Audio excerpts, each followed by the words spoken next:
Mashrafe, Mushfiq, Shakib, তামিমদের title sponsor হলো mobile phone operator company রবি Axiata limited. আগামী June থেকে পরবর্তী 2 বছরের জন্য রবি থাকবে টাইগারদের সঙ্গে। কদিন আগেই জাতীয় ক্রিকেট দলের পৃষ্ঠপোষক সত্ত্বের ভিত্তিমূল্য দ্বিগুণ করেছিল বাংলাদেশ ক্রিকেট বোর্ড। 2015 সালে পৃষ্ঠপোষক প্রতিষ্ঠান টপ অ্যান্ড মাইন্ডের ভিত্তিমূল্য ছিল 30 কোটি টাকা, যা এবার 60 কোটি টাকা নির্ধারণ করেছিল বিসিবি।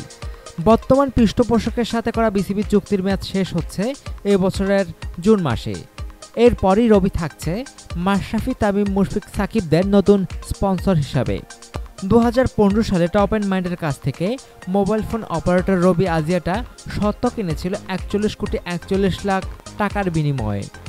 এবার 2 বছরের জন্য ফ্লোর প্রাইস ধরা হয়েছিল 60 কোটি টাকা। বৃহস্পতিবার বিকেলে টিম স্পন্সরের টেন্ডার জমার শেষ তারিখ ছিল।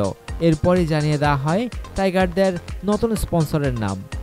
বাংলাদেশ জাতীয় দলের টিম স্পন্সরশিপ স্বত্ব কেনার আগ্রহ দেখিয়েছিল প্রাণ, রবি, গ্রামীণ ফোন, ম্যাগনা গ্রুপের ব্র্যান্ড ফ্রেশ ও বিকাশ। তবে গ্রামীণ ফোন, ম্যাগনা গ্রুপের ব্র্যান্ড ফ্রেশ ও বিকাশের আর্থিক সত্ত্ব শেষ পর্যন্ত গ্রহণযোগ্য হয়নি। টিকে ছিল প্রাণ আর রবি। শেষ পর্যন্ত প্রাণকে টপকে টাইগারদের সঙ্গী হলো রবি। অনুগ্রহপূর্বক সংবাদটি শেয়ার করুন এবং খেলাধুলার সর্বশেষ খবর জানতে স্পোর্টস লাইট সাবস্ক্রাইব করে রাখুন।